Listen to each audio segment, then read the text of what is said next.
Hello, welcome to my presentation titled Aided Story Building Verse Templates. Today I'm going to talk about one way in which new literacies for grade 1 are emerging, specifically the use of interactive aided story building resources as an improvement upon the traditional template-based story building models used in the classroom. The traditional approach to narrative fictional story writing used empty story plates given to students, allowing them to build a story arc by filling in boxes or blanks. In Division 1, children have limited previous knowledge and experience with narrative stories, and often struggle to fill in these templates without significant direct support and repetition. Aided story building is an interactive template, and in grade 1, generating topics can be a huge hurdle for children. This takes away from the pressure to get started. The story building aids provide a great way to start a story writing unit and can be used for reluctant writers to have as an option without requiring direct support. This is an image I made for traditional narrative fiction story writing using a template. The children start out by learning the parts of the story from a teacher using the template or Teachers Find a Mentor text. The second step is they fill in the template with the character, setting, and problems. The next step is they use the completed template and create a story from it. A quote from the Roswell and Walsh Rethinking Literacy Education. It is shown that written language on a page is primarily a linear and sequential process. This requires the students to retrace the process to make changes, leaving them with lengthy options for editing. Grade 1 children are just learning to write left to right, so retracing this process can be very frustrating for new young learners. In traditional methods, it included erasing and crossing out with editing, and this creates often with young children a feeling of failure if they have to erase something. With the aided online story builders, children are provided with a catalog of multiple options. They are also given a jumping off point. They don't have to try to generate the whole story on their own. It's also not an intimidating format. Students have the ability to change and edit easily. This story is not set in stone until they save it. Another great option is that it can be printed or revisited again with given codes.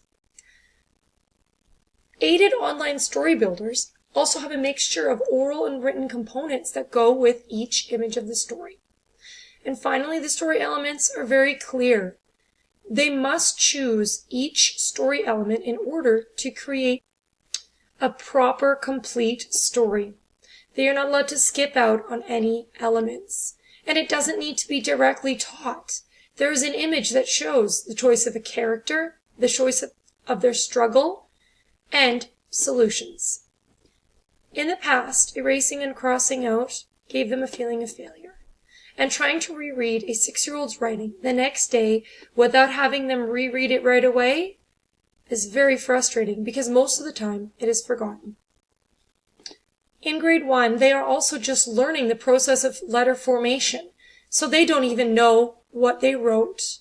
So capturing these stories, especially early on in their writing career, is very powerful and very important. When I've been using story builders in the past in my class, students have often come after and asked me to print 2 copies instead of 1. One would go to their portfolio, and the other one they'd want to bring home right away to share with their family because they were so proud of being able to create a story and share their ideas independently and knowing that someone could easily reread it back. The sources I have found that support my example were found in week 2's readings of Lords and Wilkes. From the article, I Know What to Write Now. This article followed a classroom of writers 4 to 11 years old and found the multiple benefits of using the multimodal approach to learning. They listed a variety of positive outcomes from this study. Another one is in week 2, Rethinking Literacy Education. Using a multimodal approach is very different from written language, which is linear. Using multimodal screen-based technology provides many other activities that occur with this text. There's images, sounds, movement, actions, and gestures. I found this in using one of my sources, which I will show you in a moment. Here is an example from a StoryMaker that I have used in my grade 1 classroom. This StoryMaker program is from the Carnegie Library in Pittsburgh. When you are using this website, children have the option to click on their character and choose an action for them to do.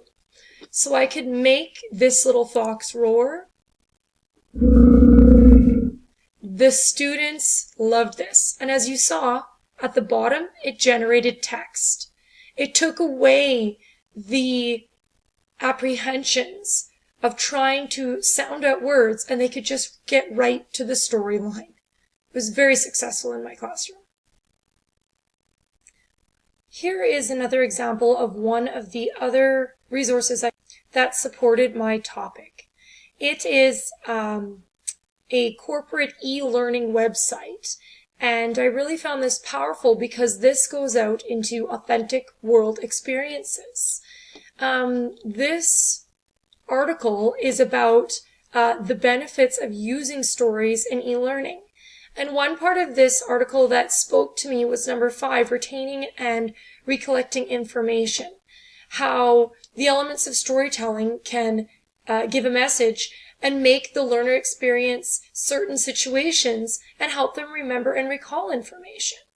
If you remember my link back to story elements, this is a great way to teach the story elements with aided storybooks. They must find an element in the story and they have to add it before moving on. And according to this article, they will retain that information. And I don't have to give a dry, direct lesson about how the story elements are important. They experience it with multimodal technology. After re-exploring some of the story building aids I used, I was curious about how many outcomes I could link to the program of studies. I went in and I have included a few in my lesson on the side over here. The important ones were using environmental print to assist with writing. Their environment has changed. They are now using technology. They have to tell what characters do using a variety of media and texts. They also have to rephrase by adding, deleting words, ideas, or information to make better sense. One important part for me I found in the introduction of the program of studies, and it was how students are experiencing changes in society and technology that will affect the way they use language and think in communicating. They must be prepared to meet the new literacy demands in Canada and the international community. The ability to use language effectively enhances student opportunities to experience personal satisfaction and to become responsible, contributing citizens and lifelong learners.